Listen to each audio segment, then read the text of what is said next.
Hey, it's Clay. Welcome to another video. It's been a while, but I'm coming back. I'm playing some Valorant this time, a new Riot game, and I want to do a breakdown. This is going to be of Shroud, playing this match. A couple of introductory thoughts here with this breakdown. This is going to be focused a little more on beginner level, so if you're a pretty intermediate or advanced player, you may not get a lot out of this. I'm going to try to cover some more beginner, just basic fundamental type stuff. Also, I'm going to focus on a pistol round. Also, this is just a random round that I picked of Shrouds. I've watched it a few times, but this isn't really anything particularly special. I want to focus more on like basic fundamentals that good players do that we can bring into our games. And so, pistol round, let's go ahead and take a look at this and see what we see. First thing to note here, he buys an armor, a light armor, and some abilities.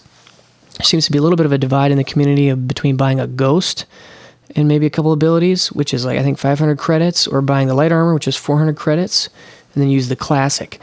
And just to comment on that a little bit, I think that the classic, if you have the ghost and you're going against a person with no armor, you have a pretty big advantage because you can one shot to the head. So if you buy light armor, like Shroud does here, you negate that advantage. So the ghost and the classic are basically about even in that environment. Also with pistol rounds, there's a little bit of a tendency, I think, to clump or to group together a little bit more and kind of team shoot, just because the stopping power of the weapons is a little bit lower. And pistol round is just very unique in general. So interesting to see Shroud going with the classic plus the abilities. And so kind of want to keep an eye on how he uses those abilities, if he gets a lot of value out of them or not. But I think this is kind of a personal preference choice. If you're a pretty good aimer, I'd lean a little more towards the ghost, but more of a general purpose, I think the armor plus classic is a good choice. Next, I want to pay some attention to we've got two guys over here kind of on B side, although this guy's coming back, and then we got two guys over here. I think that's interesting just because, they are splitting a little bit, which in some of my games, I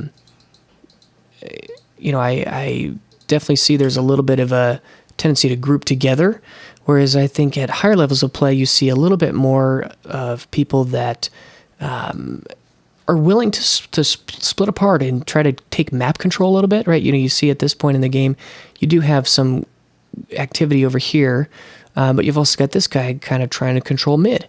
And so, this is interesting because if this goes well, this guy can easily join them. But if it goes poorly, this team's going to start pushing this way. It does actually give his team room to come this way. So I do think it's kind of an interesting adaptation. If you're playing at a little bit of a lower level, I think there is some tendency to, like I said, to group together a little bit harder. But it's interesting to see at this higher level how some of these guys are spreading apart and focusing a little more on map control and getting picks. I want to back up a little bit and comment on a couple things right here. So the round has just started, and what I find interesting is how these players are, number one, first of all, right here. So you can see Shroud has peeked this angle, and I think this is an interesting peek. Notice how he's not just running like right in here, kind of like what this guy's doing, but he's stepping out this way so he can get a line of sight on this angle. So he's kind of methodically checking at one angle at a time. Because really, if you think about it from the perspective of the minimap, where could defenders be? You could have some defenders in here, probably up here on the ramp. Probably unlikely that there'd be somebody back here, but possible. But basically, he's checking this line of sight first, and then we'll kind of check this line of sight second. And I think that's definitely a habit that good players do, is they are a little more methodical about how they're checking their corners and their line of sights to make sure that things are cleared off. And then secondly, if you'll notice, what this guy is doing is really interesting, I think. He's definitely being a little bit more, he's doing this kind of jiggle peek thing. Let's watch it again one more time. This jiggle peeky thing that he's doing is really interesting.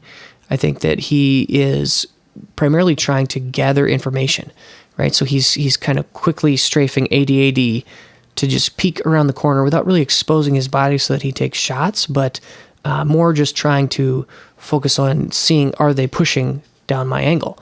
And that's really important, right? Because now, right here, you see he just peeked that. He saw Shroud, and now he peeks back into cover. maybe takes a pot shot. He gave Shroud a shot, but he's not committing to a gunfight. He's really just trying to gain some information and to slow this team down. You want to think about how most defenses work. You're probably going to have, he's got a guy here, maybe he's got a friend up here, maybe even one more here or here. But there's probably people over here at B or up in heaven, maybe 2 or 3 guys. And so by delaying, by doing what he's doing, by holding this spot and jiggle peeking really quick and taking some shots, number 1, he's giving his team information to know where the enemy is. And number 2, he's slowing things down so that his defending teammates can help come and support him. So I think a really solid move on his part. Watch the round play out a little bit. You see some exchange of utility. This is a good smoke here that makes it difficult for this attacking team to push in. But then you can see there's a counter smoke here by the attackers on the other side. So they're kind of trading utility. Another thing here, you see Shroud jumping. He is trying to gain information. So just like when this guy was over here peeking and re-peeking, Shroud is doing this vertically to look for someone up here at the top of a ramp to see what he can find out. So again, information gathering is critical, and that really informs a lot of the decisions that are made. Okay, we see a player go down. So, okay, right there you did see a little peek there. So his jump peeking has paid off, and I think he's communicating to his teammate that there's still someone else up there, and then using one of his abilities to push him back. Okay, a little more exchange of information. Now, again, an interesting smoke. This, I think, we know there's some players back there, so now this is an interesting point. At this point, our guy just ran in, and it's 3 versus 4. So, definitely not a super ideal spot to be in, but I want to see how Shroud plays it out from here. Notice how they use some smokes to cut off heaven, and so they can get in and plant the bomb. Now, first of all, let's talk about this bomb plant location. This is interesting to me because we've got this smoke up here in heaven, but in just a second, that's going to become a dangerous spot. And second, we probably know there's going to be some guys in this area. And so you really have this corner to work with. So just interesting how he chooses to plant there is really based upon where the enemy team is probably going to be and where you're going to want to hold from. So now we see some shots being traded back and forth. Now this, I think, was a really interesting move. He sees this guy here and chooses to back away to let him kind of push in, but then dinks him right in the head. So an excellent play right there. Okay, at this point, I want to talk a little bit about some of the mechanics. I've been talking a lot about positioning. I want to talk about aim here. And if you'll note, I'm going to talk about crosshair placement. You can see right now, Shroud holding this angle. He has got his cursor exactly on head level. So if there's an opponent that comes running from this angle, he's going to see him and have a chance at shooting at their head. And if we kind of scrub it forward a little bit more,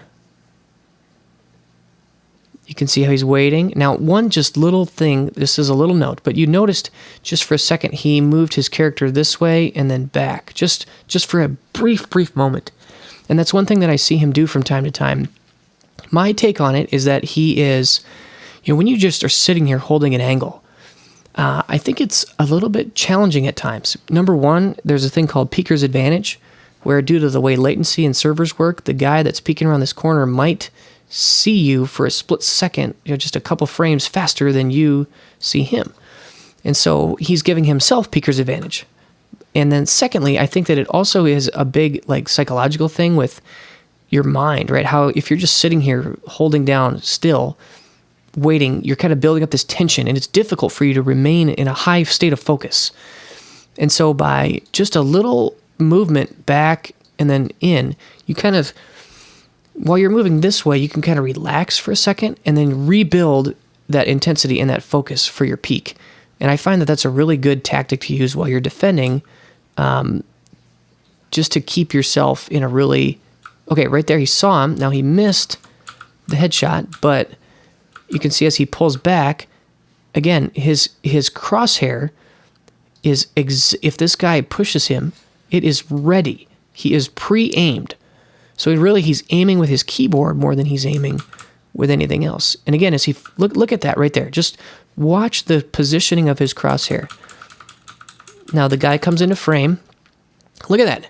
He is already in position to hit him center mass, and then it just takes a little flick and tap, and he's got him in the head.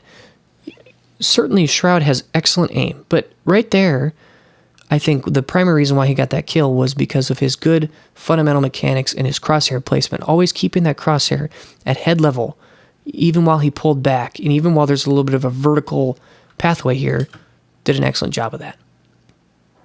And again, a perfect example of doing it even once again. Crosshair is always staying, in a good spot right here. Again, comes around this corner. He is ready. His crosshair is already in position. Look at that. I mean, it's not perfectly on head level, but it's really darn close. And all he's got to do, once in the shoulder, right there in the face, dead. Excellent, excellent fundamentals. I think, and even already, look where he just finished this last engagement. Where is his crosshair? It's right here at head level in case some guy comes this way. He's always ready. His crosshair is always trained. I think that you see a lot of players that just do not really pay close attention to where their crosshair is at and are going to kind of meander a little bit. And then, maybe their crosshair is going to be down here and then, I got to snap up and find him. I think that what Shroud is doing is just an excellent fundamental. Okay, let's take stock of the game. We've got a 2v1. The bomb is planted. He's in a very strong position. What's the best way to finish this part of the game out? Well, I mean, you're waiting for this defensive player to flush you out, and then really you want to make sure that you turn this into a 2v1 instead of two separate instances of 1v1. So let's see how he plays it out from here. Now, first thing to note, both of these guys are playing pretty defensively, right? They're pretty much back-to-back so that they can quickly help each other, right? It's not as if one of them is playing kind of far away or behind here, right? They're playing together so that, like I said, it can turn it into a 2v1 instead of two separate 1v1s. Okay, right there, we've drawn her out. Now, again, first of all, great crosshair placement, but watch how he pulls back. See how he pulls back? So now there's two of them. Really, I think some players would have just chosen to take the aim battle and try to take the fight, but if you notice, that's a 1v1, and let's say he dies, then it's a second 1v1 with this guy. But whereas now, if this player comes screaming around the corner, she's got two people that are going to lay into her, making it very difficult for them to lose from this situation. And his teammate gets the kill. So overall, I think a lot of excellent takeaways here. Certainly, I think Shroud is a phenomenal player, excellent aim. But really, I think the core piece of that round was how he held this little piece in here. And ultimately, it was just excellent use of crosshair placement and excellent use of positioning to get himself where he could win those gunfights. And so ultimately, that's how these are tactics that can be used pretty much at any place, anytime. So hope you guys enjoyed this video. If you did, let me know in your comments down below. Let me know what else you'd like to see, and I'll see you guys again soon. Thanks. Bye.